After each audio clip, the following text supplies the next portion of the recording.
Hello friends, आज के कुछ खास रेसिपी देखिए। ये मावा हम घर पे ही तैयार किए हैं आज के रेसिपी के लिए। तो आज के रेसिपी हम शुरू करते हैं। 1 किलो मैदा लिए हैं और उसमें हम बटर को मेल्ट करके डाले हैं और बटर डालने के बाद में इससे हम अच्छी तरह से खस्ता बनाएंगे और इसमें थोड़ा घी को भी गरम करके डालेंगे।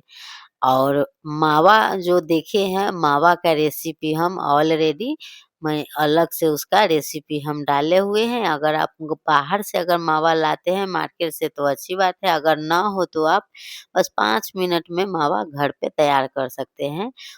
उस वीडियो को आप देख लीजिएगा। तो आज के रेसिपी हम शुरू करते हैं। देखिए 1 किलो मैदा है, उसमें हम बटर डाले हैं और घी डाले हैं। इसको डालकर अच्छी तरह से इसको हम मिक्स करेंगे, इस तरह से मिलाएँगे और मिलाने के बाद में जब देखिएगा कि जब खस्ता बन जाए इस तरह से मुट्ठी बाँध कर देखिएगा। जब वो ढेला की तरह हो जाएगा तो समझिए कि खस्ता हो गया। खस्ता हो करने के बाद में इसको हम छलनी में डालकर अच्छे से चाल लेंगे। 1 किलो मैदा था, उसमें हम बटर और घी मिलाकर 200 ग्राम तक खस्ता के लिए डाले हैं और उसको हम अच्छी तरह से मिक्स किए हैं। देखिए अब इस तरह से हम सारे मैदे को हम चाल लिए। अब इसमें थोड़ा-थोड़ा पानी डालकर इसको इस आटा को हम अच्छी तरह से मिलाएँगे। थोड़ा टाइट ही मिलाएँगे और उसको मिलाने के बाद में अच्छी तरह से एक पन्नी के में इसको लपेट कर रख देंगे कुछ देर के लिए। अब इधर अच्छी तरह से मिलाकर और पन्नी में लपेट कर रख देंगे और आगे का हम उम, सामान तैयार करेंगे। में लपेट के रख दे या कोई सूती कपड़ा से इसको ढक कर रखे। ढक कर रखने से या पन्नी में रखने से बहुत सॉफ्ट हो जाता है। होली का टाइम है तो इस होली में इस रेसिपी को बनाइए और होली स्पेशल मनाइए। तो चलिए हम आटा को गूँथ कर रख दिए और आगे का प्रक्रिया शुरू करते हैं।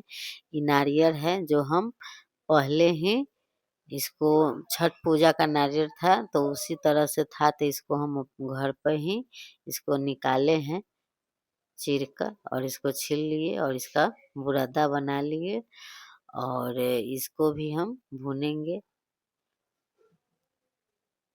अब देखिए चीनी भी हम 1 गिलास लिए हैं 250 ग्राम और इसको भी हम पाउडर बना लिए हैं और इधर है कुछ ड्राई फ्रूट, इसको भी काट कर रख लिए।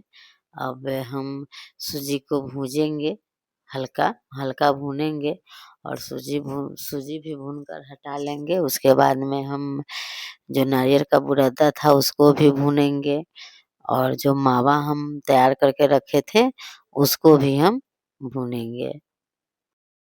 सूजी भून कर निकाल लिए हैं, अब हम नारियल का बुरादा है उसको भी हम थोड़ा देर के लिए भूनेंगे।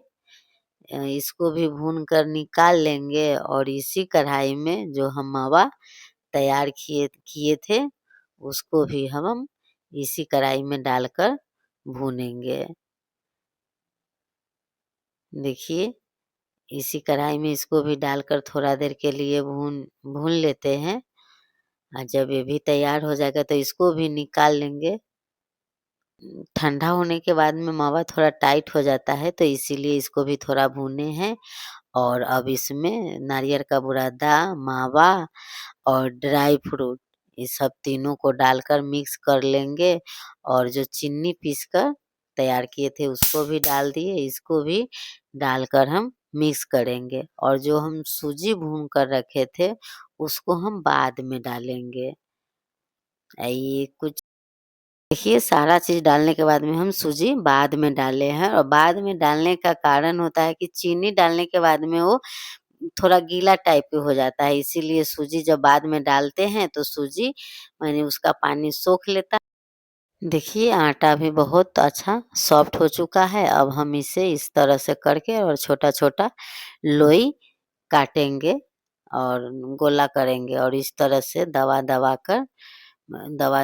कर हम इसको रोटी की तरह करेंगे। अगर आपसे अगर गोला ना हो तो आप थोड़ा बड़ा कर दीजिए और कोई एक कचौरी कुछ भी ले लीजिए और उसे काट लीजिए, पूरा गोला हो जाएगा। अब इसमें हम जो तैयार किए हैं मावा वाला, उसको डालकर अब हम इस तरह से पानी चारों बगल से लगाकर इसका मुँह सटा देंगे। सटाने के बाद में इसको अच्छी तरह से पहले चिपकाएँगे, देखिए इस तरह से, कि ताकि ये तेल में डालने के बाद में ये खुले नहीं, और इस तरह से चिपकाने के बाद में इसको हम शेप देंगे, डिज़ाइन बनाएँगे, गूँथेंगे। देखिए, गुजिया का मेन पॉइंट यही होता है कि अगर ये अच्छी तरह से इसको अगर नहीं चिपकाएँगे, तो ये तेल में डालने के बाद में ये खुल जाएगा।